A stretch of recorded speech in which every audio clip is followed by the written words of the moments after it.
안녕하세요, 사다리TV입니다. 오늘은 제 부동산 투자 철학 얘기를 좀 해보겠습니다.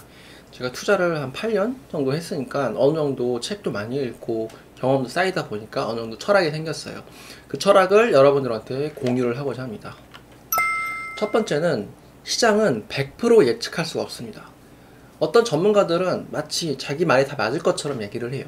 그런데 경제 상황이라든가 정부 규제 같은 거는 예측을 할 수가 없단 말이에요. 갑자기 외부 요인에 의해서 시장 상황이 급변할 수가 있단 말이죠. 그러니까 절대 내가 시장을 100% 예측할 수 있다고 믿지 말고 항상 대비가 되어 있어야 됩니다. 같은 맥락인데 바닥에 사서 허리에 팔아라. 왜냐하면 어디가 꼭지인지 알 수 없기 때문에. 바닥에 사는 거는 좋습니다. 바닥에 사면 좋은 게 매수하기도 너무 쉽고 전세 놓기도 너무 쉽습니다. 허리에 팔면 좋은 게 모두가 살려고 안달이 났을 때이기 때문에 매도가 쉽게 됩니다. 그런데 꼭지에 팔려고 하면 꼭지쯤 왔을 때 내가 매도를 해야지 생각하면 절대 팔리지가 않습니다. 모든 시장 참여자가 더 이상 가격 상승이 힘들다고 여겨지면 그때부터 매도가 되지 않습니다. 그러니까 내 매도자가 다음에 먹을 거를 남겨주고 나와라. 왜냐면 시장을 100% 예측할 수 없기 때문에, 꼭지를 알 수 없기 때문에. 내가 허리에 팔았지만 그게 상처일 수도 있는 거죠. 그래서 믿을 수 있는 건, 우리가 숫자로 나타낼 수 있는 건 공급량밖에 없습니다. 제가 여기서 말하는 공급은 신규 입주 물량, 착공하면은 언제 준공되는지 나오잖아요. 그리고 시장에 나와 있는 매물의 개수, 믿을 건 요 두 개밖에 없다. 수요라던가 심리는 객관화시키기가 어려운 거기 때문에 믿을 건 공급량밖에 없다. 항상 요걸 체크하면서 투자를 하자. 대중과 반대로 투자하자. 무슨 얘기냐면 대중은 항상 늦어요. 다 오르고 나서 꼭지에 몰리는 게 대중이라고 생각하면 됩니다.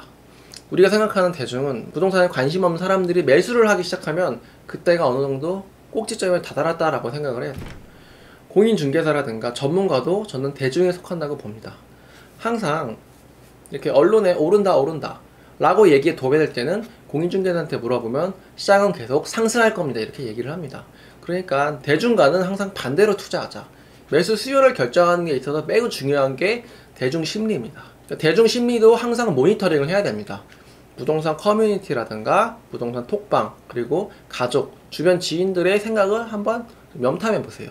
집값에 대해서 부정적인 사람이 집을 샀다?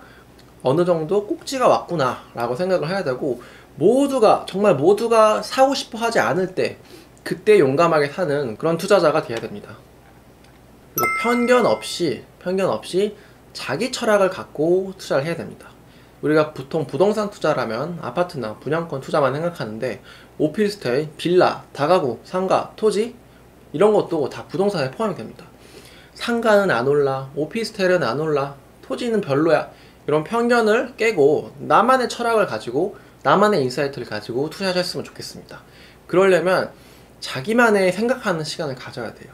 뉴스 기사도 보고 사람들도 관찰하고 그다음에 부동산 책도 많이 읽고 그러면서 곰곰이 생각하면서 앞으로 시장이 이렇게 흘러가겠다, 나는 이걸 준비를 해야겠다 라고 자기 철학을 가지고 투자를 하셨으면 좋겠습니다. 한 가지 더 말씀드리고 싶은 건 영원히 오르는 자산은 없어요. 영원히 떨어지는 자산도 없고요.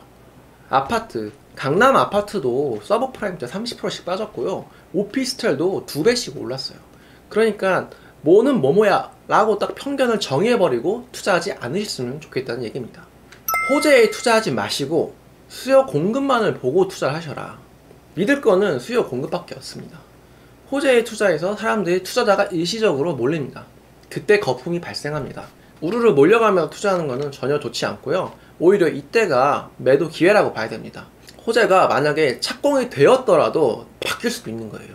대표적인 예로 계룡시에 이케아가 들어오기로 하고 계약금까지 냈는데 결국에 잔금을 치르지 않아서 입점이 취소가 됐습니다.